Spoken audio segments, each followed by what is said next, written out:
Welcome to Wild, Women in Lending Determined to Make an Impact. I'm your host, Robin Lavasser. They say our biggest fear is not that we are inadequate. It's being powerful beyond measure.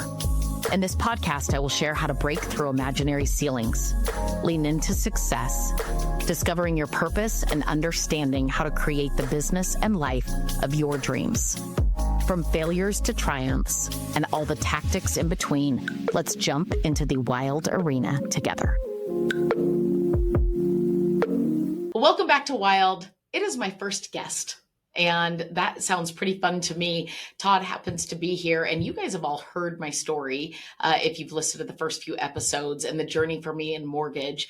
And the most pivotal moment in the mortgage industry for me was when I joined Summit Funding.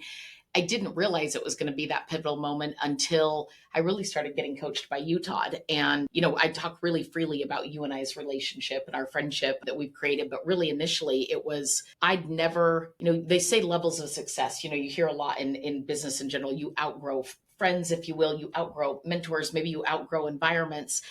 I didn't realize that I was stuck because who was mentoring me, right? Who I was around, really not having mentorship in general. When I met you and you started coaching me, it was like a million light bulbs going off in my head of possibility. You obviously 30 years plus coach, business owner, all the lives you've impacted. I give so much to opening up, you forcing, just get all the cards on the table, right? Like get your whole life sitting here. And then you being able to say, do this, do that. You've done it for countless people, but you did it for me. I don't know if you remember, like we always joke about your memory. Like, do you remember all of it? No. People make fun of me in my memory, but so my overview is this. So we met and I came into town and we ended up having dinner with a couple other people. You ended up joining Summit. And then I was coaching in the core at the time and I was like, hey, why don't we have, an internal group? And so you were like, yeah. And so we started coaching. And you're doing 3, 4, 5 loans a month. And then you were doing 8 or 9. And then you were doing 10, 15. Then you were doing 20. Then you're doing 30. Then some months you had 40s. And I'm like, and obviously there was a time frame to that. But to me, what happened, and this was the beautiful part, as a mentor or as a coach, you don't see this. You see it. And it's like this, you had this light bulb moment where you are like, everything changed, not overnight, but the curiosity, oh my God, I could really double, triple, quadruple. And you started believing it. You started doing it. And it never stopped. And one of the things that we were just chatting about before we started recording was we're at a point now to where, yes, there's a lot of friendship. Yes, you're an executive in the company, but you've been a big mentor for me. Like some of the skills that you've developed over the years have really impacted my life. And that's really cool. And I don't know, I think some of that naturally happens when you have a superstar student that they just do surpass you in a lot of areas. And you've done that as well. So it's like this is just one example, but I came up here, Robin's branch was hosting what called Site Visit Day. And, a bunch of clients in here from Summit Funding. And we're having barbecues at your house. I'm staying at your house along with about 20 others. We have people in campers. We're playing cornhole every night. And when I get there, Summit just did our 30th birthday as a company. And she says, this is your gift. And on the table was a beautiful card. But then inside this gift box was a book that her and I'm sure Shelly, thank you, Shelly, had a lot to do with this. And they created pictures of the last 30 years of Summit. And then I don't know how many letters, I can't read the letters yet till I get home and cry on my own, of, employees that sent in letters of gratitude in their journey. And like, that's something that really touched me. And I told Robin, I said, I'll have that on my living room table the rest of my life. You're so good at that stuff, like making people so cared for, where I'm like, hey, good job, and I'm learning, that's an example. Your ability to reach people at all kinds of different levels. And you said something, you taught me something at the last 10X summit we had. And you said, I took your breakout class about signature stories. And you're like, hey, people, if you want someone to move, you have to move them emotionally first. That's the proper sequence. Like those are just a couple examples of things that I'm gleaning from you that I'm really working hard to mimic and replicate. Actually, it's funny as you're sitting here telling the story and then talking about me, where really I was like, hey, I'm going to showcase Todd on this because I think you're so incredible. And here's what's funny is when Todd started coaching me, I'm this early 30s, disheveled but personable, right? Like I talked about, John, I's finances were a mess. I have a very full plate as a mom. I'm a pretty good originator, if you will, but really I didn't realize it. I talk a lot about it, lacking in sales skills. And one by one, like I remember pivotal assignments that you gave me. And I think, and the reason that I tell this, you guys, that I think that sometimes people want to skip to the good parts and they forget about the journey. Yeah, the hard part, Mm-hmm. the drudgery, the I don't want to do it anymore. Yes. That your boss asking to see your real finances, right? And then telling you exactly which credit cards to pay off first, right? Exactly how to get out of debt, exactly how to start building wealth. Now, you've done that for thousands at this point, thousands of people you've been a coach for. What's the difference? Because I think one of the things that I'd love to give tactic wise to you in, like, I always tell people, I'm not special. Like, I'm not, people want to tell me I'm special at this point. I don't say that. I use their words, not mine. I'm like, I'm not special. I just had a really good coach and mentor that started with you. And then I became addicted to that curiosity and that growth. What do you think the difference makers are? Like, what are some of the things that you see that you're like, that one's going to get it? And maybe you didn't think that about me. I don't know, Yeah, I don't know who's going to get it and how fast they're going to learn. What I think, and this may not be very different than what someone might think, but the difference is they believe that they can. And I mean, just so many stories running through my head, but there's a, if I say, who wants to win the lottery? Everyone's like, me. How many people want to learn to make 500,000 a year? And there's two kinds of people. There's the first one says, like, all this happens in 1 second subconsciously. Mm-hmm. My dad never made that kind of money. My uncle never made that kind of money. I didn't go to college. I can't do it. Mm-hmm. And then there's the second kind of person, and this is you, how you became. Yes. Which was, man, you know what? If Todd says I can do it, I probably can. There's someone else on my coaching call. They closed 12 loans this month. I could do that, mm-hmm. right? And we start thinking of possibility. And I think that's why you're so into curiosity. That's a belief system that you've carried forward. And that may sound super simple. And then the next question is, well, how do people develop that? And my short answer is dream. Mm. That's my short answer. Like, so to give you an example, I was talking to Adrian's 18-year-old son, mm-hmm. and we just got back from Europe, and we're having dinner. We're having dinner every night. And I said, Seb, what do you really want to do? And he tells me what he want to do with his career, right? He's in that 18-year-old brain. And he tells me, and I look right at him, and I said, do you really believe you could do that? Mm-hmm. And he pauses. I said, stop the pause. And he's like, what do you mean? I said, you're not convicted. I said, you can do that. Mm-hmm. Your dream on what you want to do for your career, you can do that. Mm-hmm. There's no doubt in my mind. Mm-hmm. Now, we got to read some books. We got to listen to some podcasts. Maybe we get a coach, right? You can do it. And that's that moment. Mm-hmm. That's the difference. And you want to bottle it up and put it in a pill. What's so important about that, Todd, is you talk about, that I always say you're healing your past, right? Or you're honoring your past, one of the two. And I think I was doing a little bit of both, but the truth was I dropped out of college. I'd gotten into mortgage as a temporary receptionist. I was already farther along than I ever thought I would be.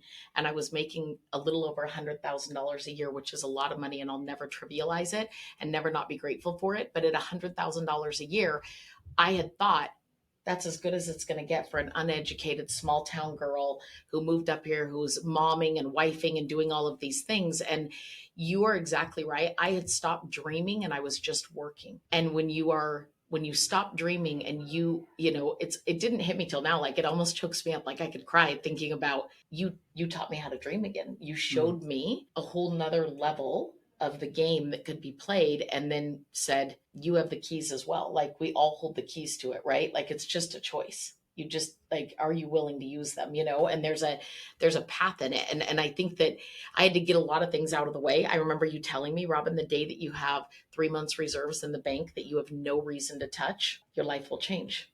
Mm-hmm. And I'm not money driven. I'm not. That's not my value system. And I thought there's no way that just that simple tactic, but everything that Todd told me to do, I think one of the things that happens a lot is people mentor people and then they don't actually do what the mentor says. That's weird to me. It's a weird concept. I think I'm a little bit, I wasn't a goody goody in high school this way, but I think I learned it, a little bit Yeah. older. So when you tell me to do something, I did it, right? Like I really actually did what you told me to do.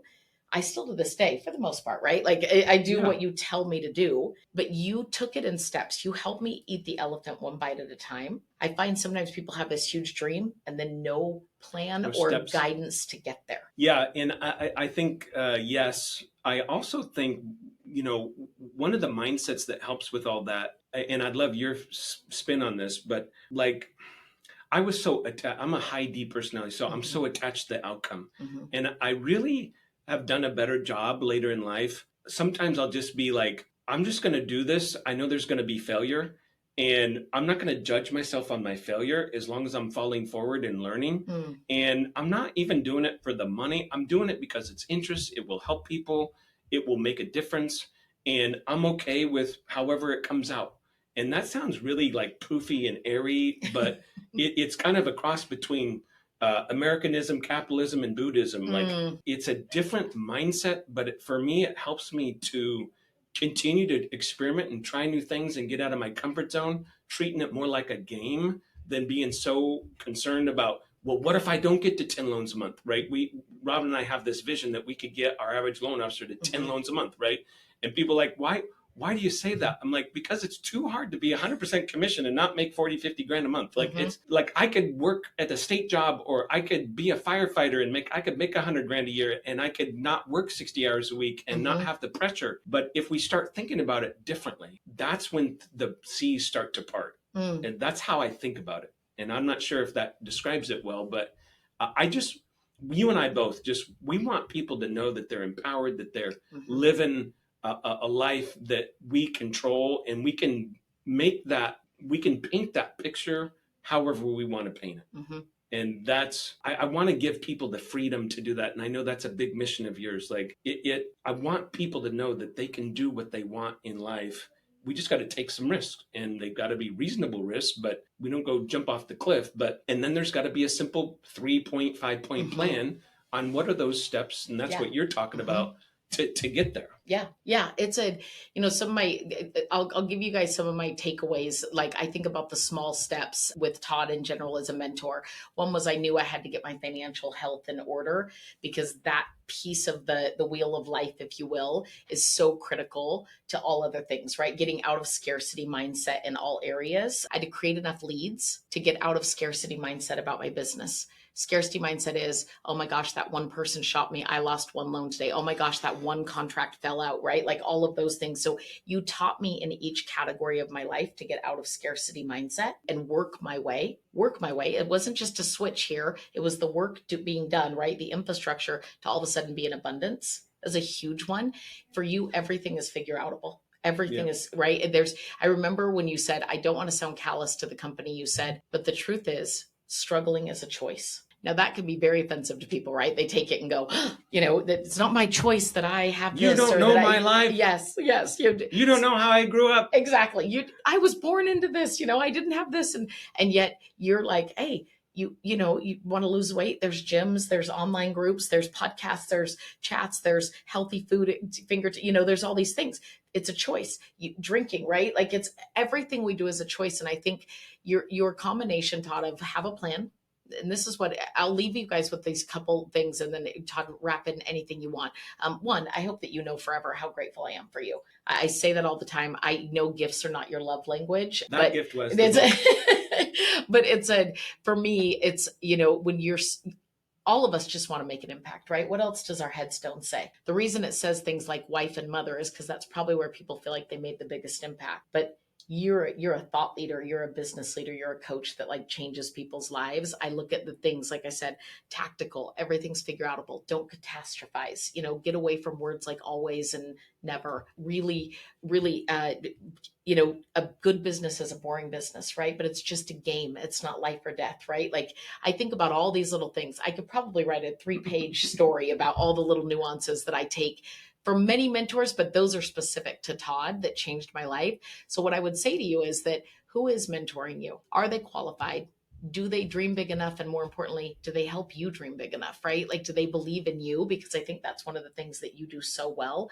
And I'm so grateful for what it did to my life. And I look at so many people, I think like you do, and it's like, you just need to, right? You need to surrender to a mentor, put the work in, put your head down. Don't get fixated on the result, right? Like fall in love with the process and the journey, and dream bigger, right? Like that's my summary of what Todd has taught me to do and all the things that it's done in my life that I know for a fact are applicable into yours. What's yours? Well, I love that. Thank you. It just makes me, to me, it makes the world a cool place when we're all trying to help each other and we're genuinely concerned about each other and how we're doing.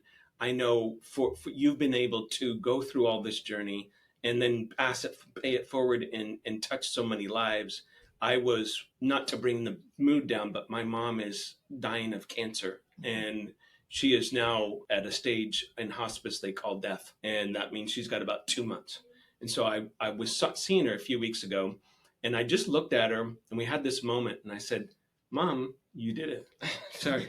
And she said, I did what? My mom's very practical. I said, well, you raised 4 great kids and everyone's happy and everyone's doing, our lives aren't perfect, but I think that was one of your life missions, that in being a nurse and being a great wife.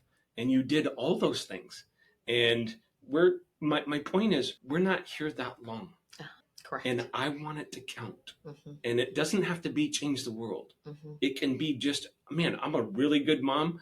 And I helped a lot of people get into homes in my career. It doesn't have to be life changing, but to have deep gratitude for that is something that you've really helped me with. I used to be kind of too big of a thinker, and it may sound counterintuitive, but now I just get deep enjoyment on doing, I guess, not smaller things, but I have more gratitude, and you emulate that so well every single day. There might have been 2 times in 5 years I've called you and you're like, I'm just off. I'm just kind of down, right? I do that to you more than you do it to me.